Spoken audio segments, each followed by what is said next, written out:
Hey everyone, it's Jen. And this is Lindsay.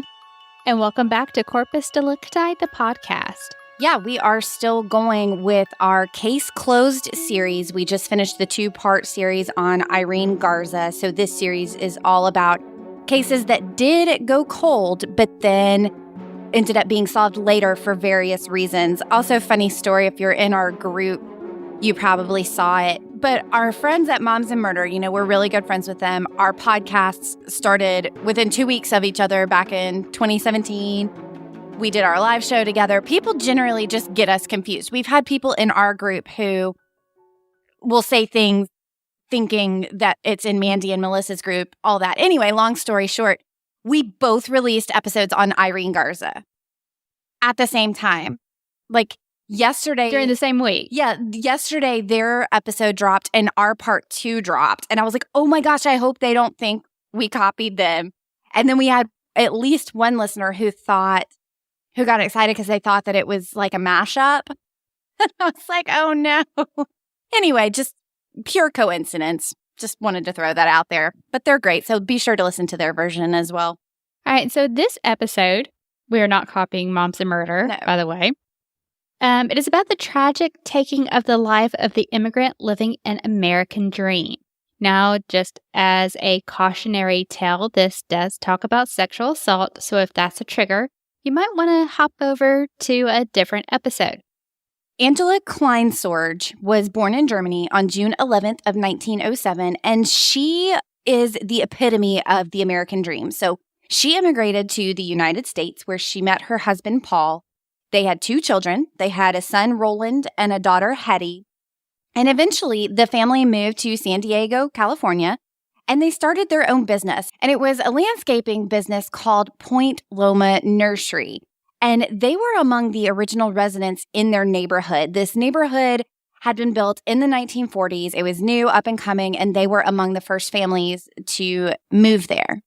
Angela and Paul were founding members of the House of Germany at the International Cottages in Balboa Park, and they were known to be very proud of their German-American heritage.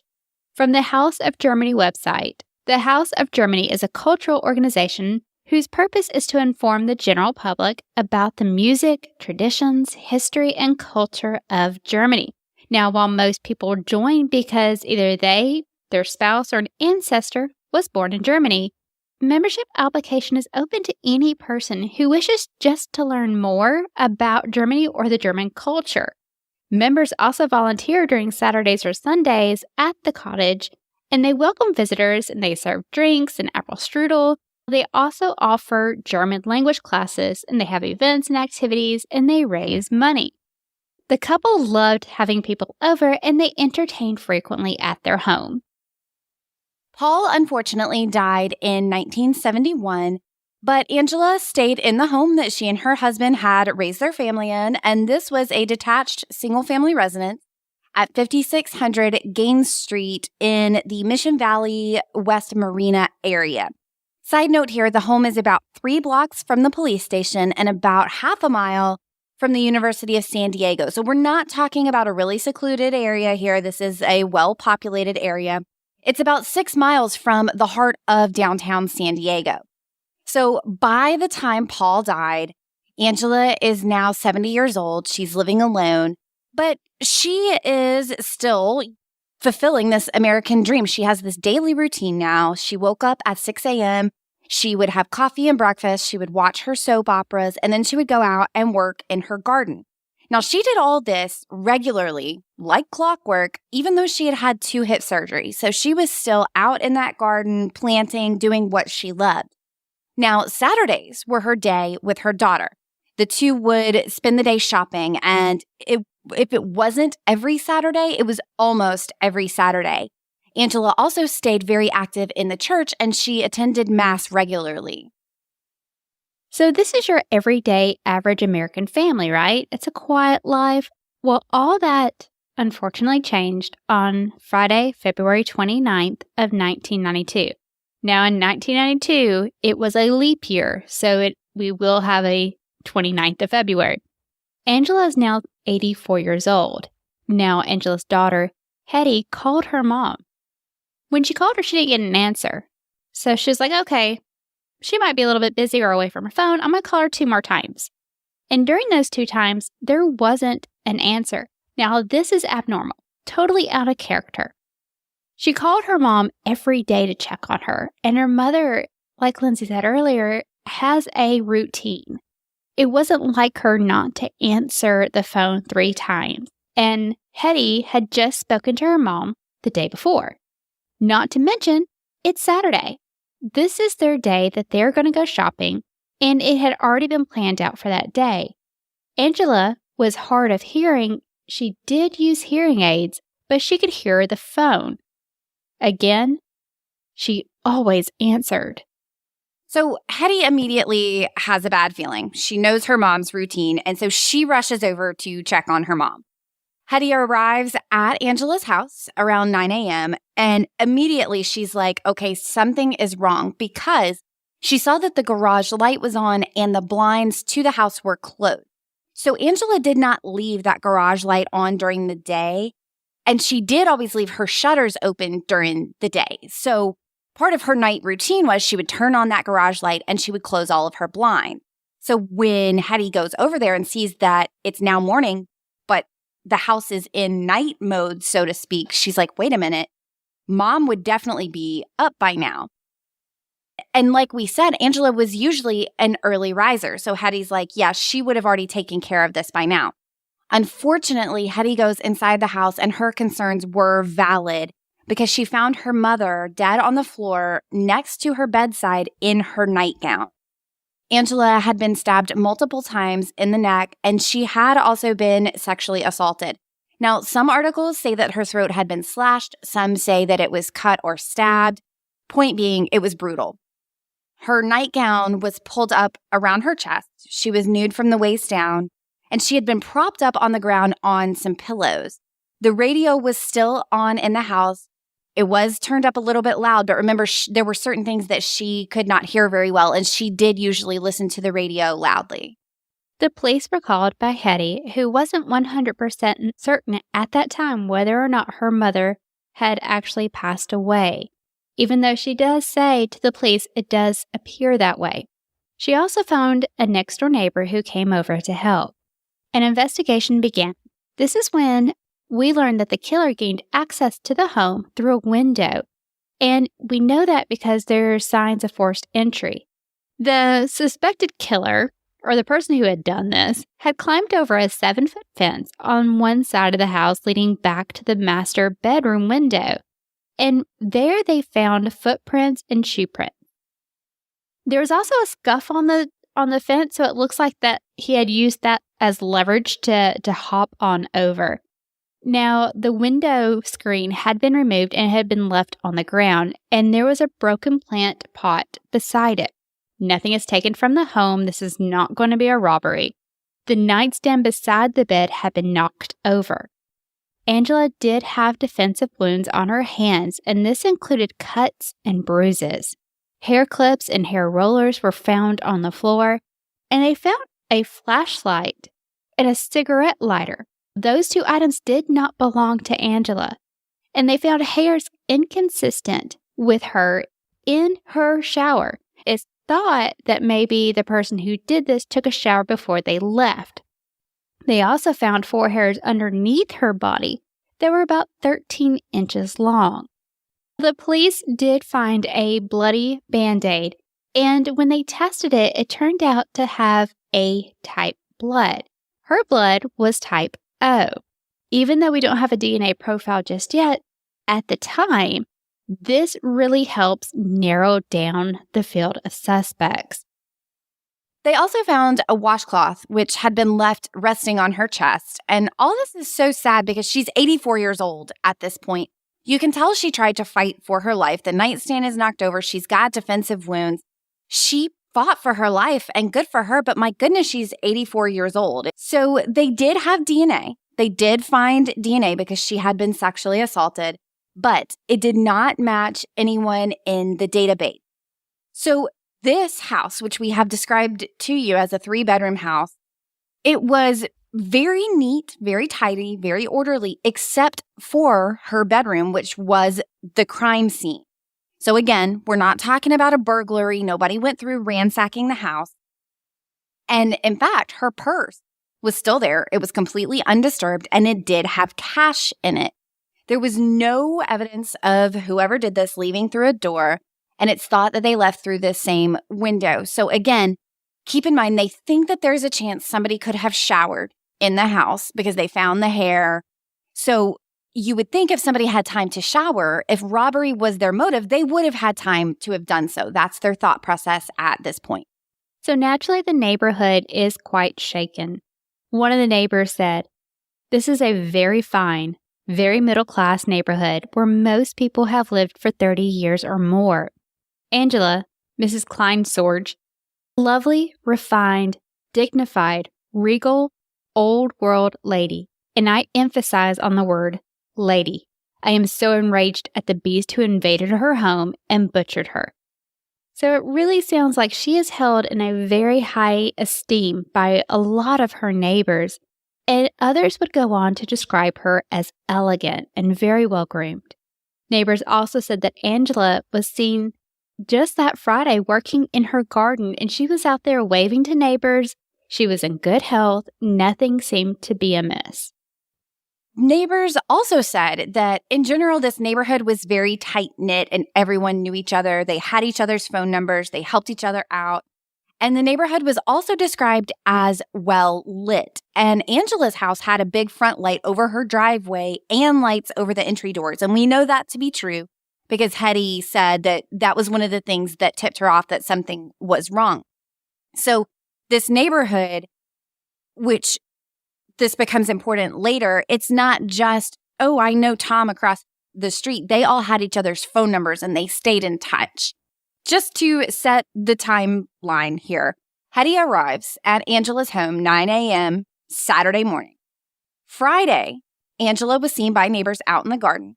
Friday night, so the night before Hetty found her mother, Hetty talked to her mother on the phone at 8 p.m. All indications are that Angela was already in bed at the time of the attack because she's in a nightgown. She is in her room. She was found beside the bed. So the time frame is most likely at night since she was an early riser and there was that flashlight found. You don't need a flashlight if you're there during the day. So this property did have 2 small 1-bedroom rental units behind it. None of those tenants heard anything. Aside from a party, they said that there were some college students that were having a party that night, but nothing out of the ordinary. Another neighbor said that there was a younger man soliciting in the neighborhood, possibly looking for work. And there was another neighbor who saw someone selling home security alarm.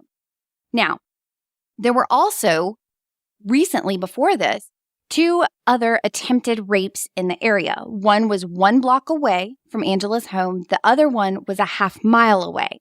There had also been at least 2 other murders of elderly people in the same vicinity during that same time frame. But there is no one who saw anything related to the actual night. There's a massive manhunt that's launched. But who exactly are they looking for? Well, about 4 days after the murder, the police used an interesting tactic to help generate some leads. They filmed a reenactment of the murder to see if there were any witnesses. They looked into similar recent crimes to see if they were related, but it was determined that they were not. Here are the questions at this point. So, if it was indeed a burglary and Angela caught him off guard, they panicked and killed her. Well, in all honesty, this is really unlikely because there's some evidence that the bad guy may have been in the house for a while. If it was a smash and grab, he didn't take her purse. He didn't rifle through anything. He didn't ransack anything. And he showered. So, I mean, he kind of took his time. He knew that he was going to be alone for a while. So, did he know her? Did he know the person that he killed? Again, this is forced entry, coming through a window. So, it's not really looking good at this point because if she would have known him, she would have let him in the front door. And there is a lot of evidence left. So we're talking about the hair in the shower, the hair underneath that was underneath Angela. There's the Band-Aid, the flashlight, the cigarette lighter. So basically, this tells them that someone who didn't know her broke in with a specific intention of raping and killing her. She's 84 years old. Now, this is one of those cases that you're not going to hear us say the police did something wrong. They did everything right. They were very thorough in their investigations. They talked to everyone. They didn't drop the ball here. They collected all the evidence. They preserved the scene. They went door to door. There just wasn't anything that they could uncover at this point. The family holds vigils every year now to keep her memory alive because this case is cold and they really wanted justice for Angela, and they're going to get it when we come back from the break. All right, guys, welcome back from the break. We are going to pick up right where we left off, and that is basically with Angela Kleinsorge's case going cold. So in 2003, the DA launched a cold case unit, and at this time, as we know, DNA is starting to become a little bit more mainstream. It's more of a thing now, and they have kept everything, and they decide that they're going to take that Band-Aid to work up a DNA profile. So it was determined that the Band-Aid matched the DNA from the sexual assault, and it also matched DNA that was found underneath Angela's fingernails. They actually found it in 3 different areas on her. So they were able to say this same person is the one who committed this attack. It also makes me very sad that she had DNA under her fingernails because, again, that probably means she was scratching and she fought, and it's just very, very sad. So, of course, they take this DNA, they enter it into CODIS, which is the DNA database.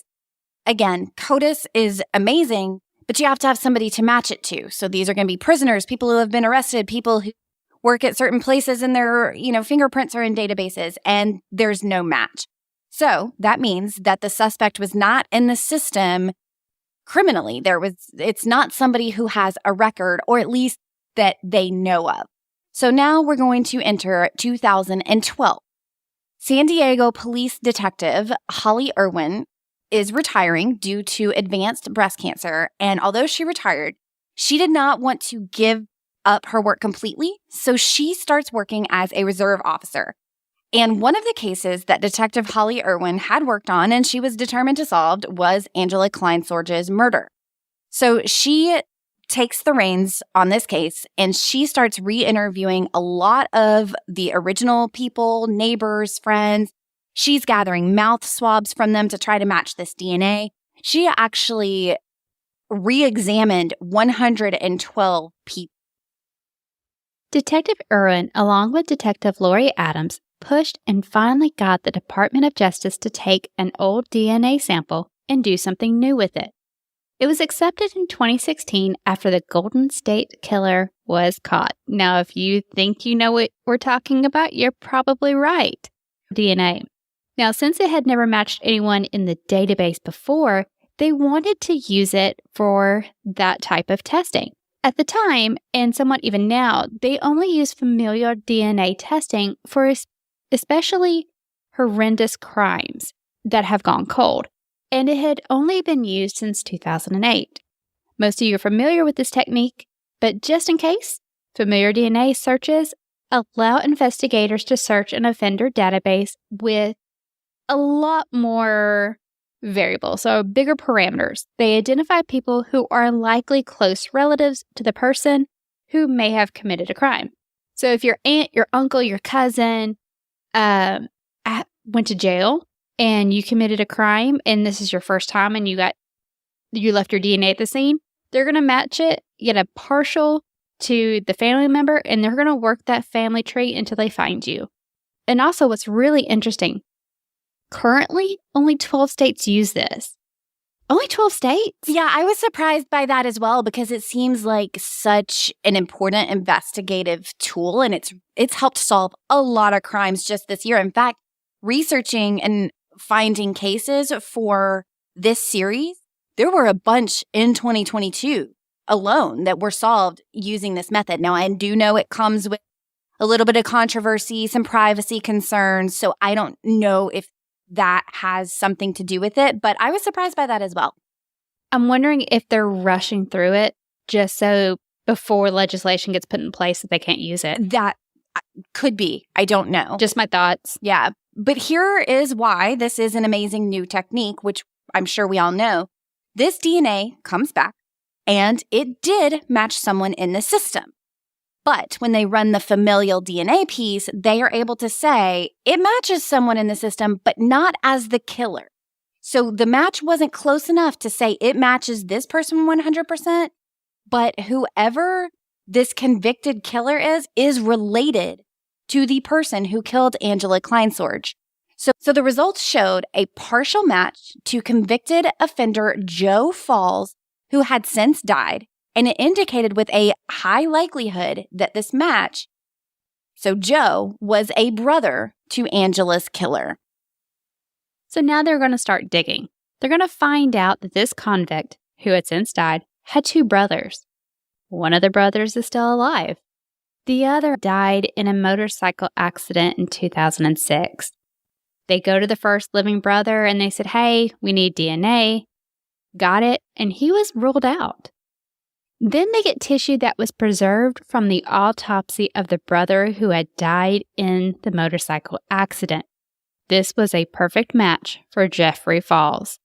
The certainty was 1 in trillion. Yeah, so it's a lot of zeros. They were like, it's pretty much 100%. I mean, you can't say it's 100%, but quadrillions, dang, that's a big match. So it's now been 25 years, and they are able to say, because of this new technique, we know who killed Angela Kleinsorge. So who is Jeffrey Falls? Who is this guy? Well, surprisingly, Jeffrey Falls actually lived across the street from Angela Kleinsorge. He was a neighbor. To specify, we do not know, because we could not find the address, if it was directly across the street, like the house right when you look across, or if it was a few houses down, but they lived in close proximity to one another. At the time of the murder, he was about 27, 28 years old. It's not clear whether or not they knew each other or, had they seen each other in passing. I personally am inclined to say no, because he did leave so much evidence behind. Because typically, you see in some cases that the sloppier they are, they're more distanced from the victim because they're not worried about them linking it back to them. They don't feel like they're going to be connected to that crime. And also the fact that he didn't just go and knock on the door and I'm injured. Also, interesting fact, during the initial investigation, they actually did talk to him, as they did with all the neighbors. They talked to all of them. He said, I was not home during the time. I was in LA at the time of the murder.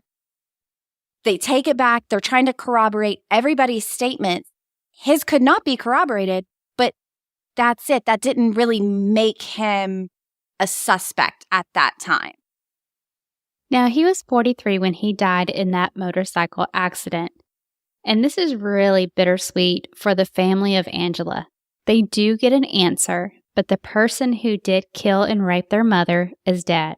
So on one hand, he can't hurt anybody else.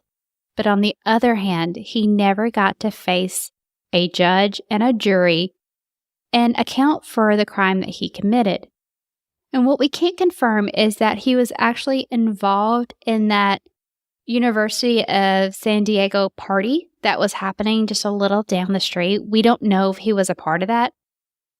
And we will never know the why. No motive has ever been suggested, and unfortunately no one can speak to Jeffrey about it. But he doesn't seem to have a criminal history because he was not in the system. But his brother did. Although we don't know what he was in the system for. It's interesting that, that's a pretty big leap for your first. Yeah, and you have the other attempted rapes in the area, one which was just a street away. You have to at least wonder.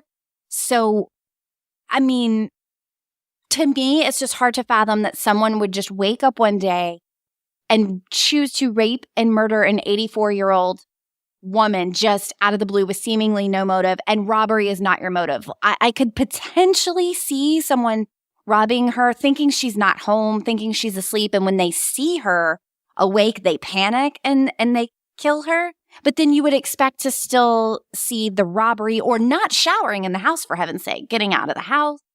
That's just what I picture in my mind. So it just seems absolutely unfathomable that your goal is to go into this house and rape and kill an 84-year-old woman.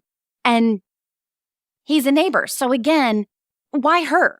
It doesn't make sense. Why her of everyone in that neighborhood? She's helpless. And maybe that's what it was. She was elderly, so he felt that sense of control. But my God. Roland passed away in September of this year. He is still living in California.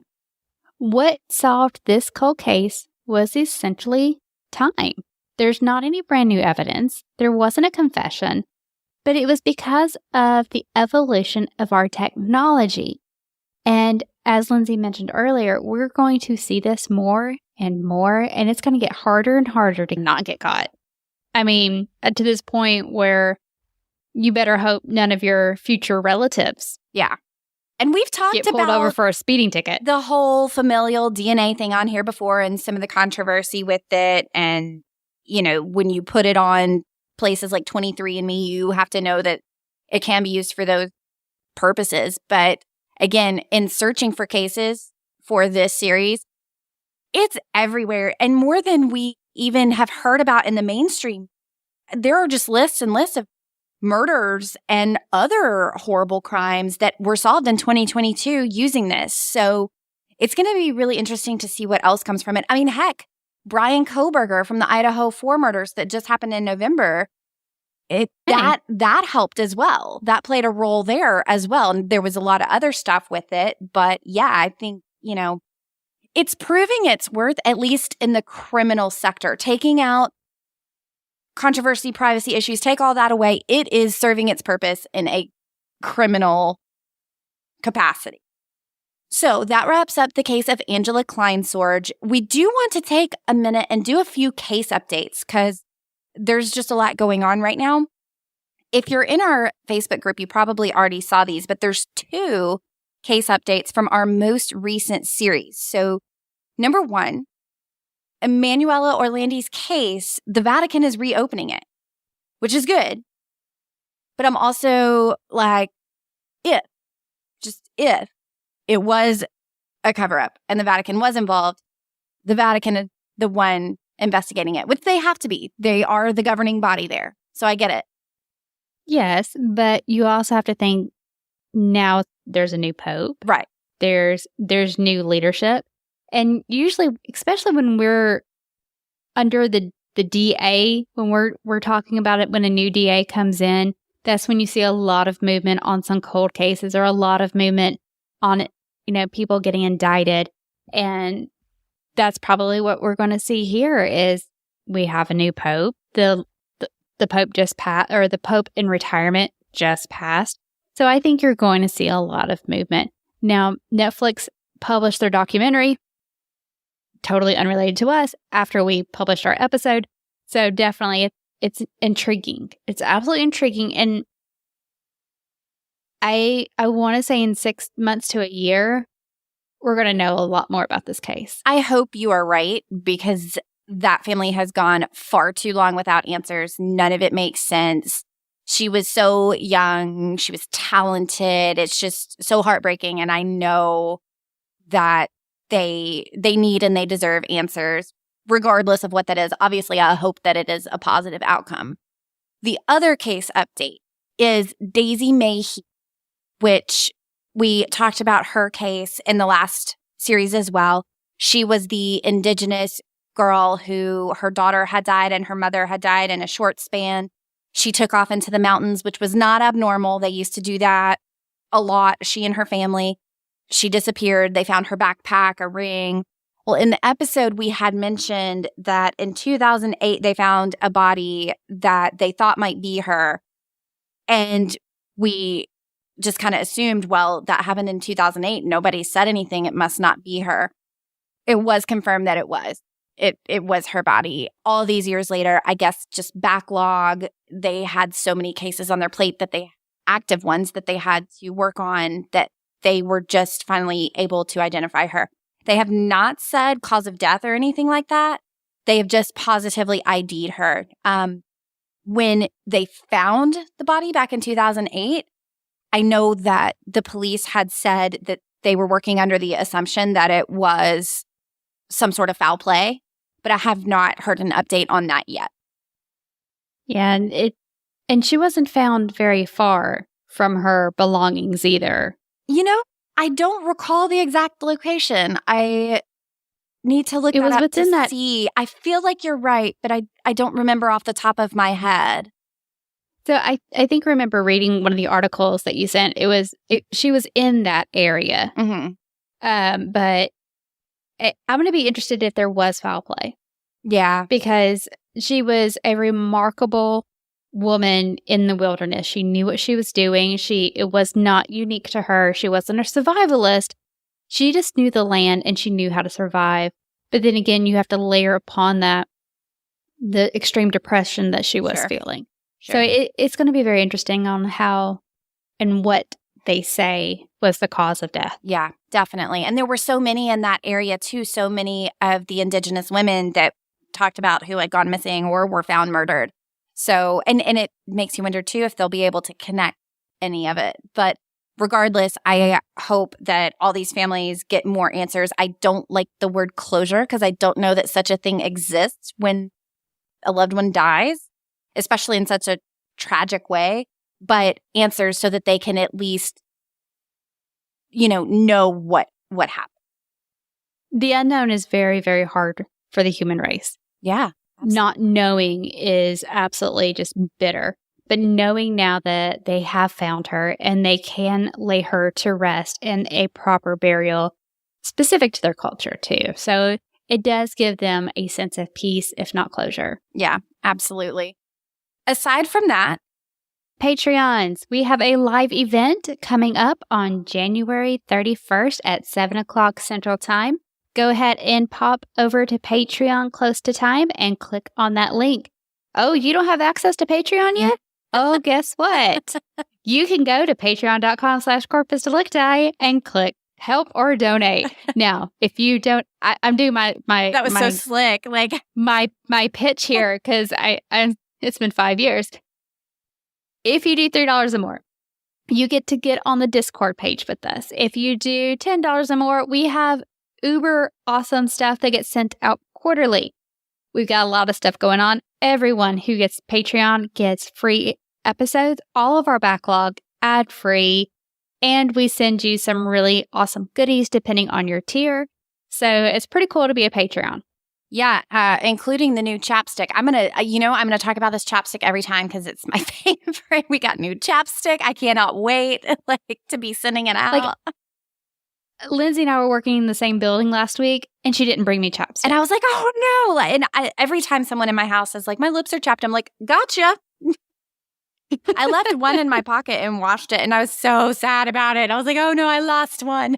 Man down. But we do have chapstick. This is when we get excited. We wear our own merch. Oh, totally. We're totally in love with it. Absolutely. Other thing about the $10 tier and the quarterly gift, it doesn't say it on Patreon just because we haven't officially updated Patreon yet, but that is official. It's official as of 2023. So you can quote us here if you need to on this episode. And once we can get on Patreon, we will update it. But that is a thing for $10 and higher. It could be whatever. We're leaving it loose just so we can get creative with it. A mug, a shirt, a book that, just true crime related, whatever. And don't forget, in 4.5 months, we have our live event. Oh, we haven't gotten to say that yet, have we? No, and it's official. We are having a live show on May 6th. It's going to be at the Wild Roast Cafe. It's Wild Roast Cafe. Super excited. It's the same place we did the one with Moms and Murder back in 2019. It is going to be like the Atlanta show that we did in December that you heard us talk about, where it's not just us. It's going to be several podcasts. We're going to do kind of like a panel style presentations, cases, stories, all that. Not going to say any names yet just because we want to find out and solidify everything. But we already have, I think, 3 or 4 podcasts on board and a few others that are looking to join. So just mark the date, May 6th. It'll be obviously at night in the evening here in Birmingham, Alabama. So super excited. Looking forward to that. What else? I think that's all our cool events coming up. We do have some stuff in the works, as always, in the background. And as soon as we can make those public, we will let you know. Indeed. But I guess that's all we got. All right. Until then, you know what they said to Felicia. Bye. Bye.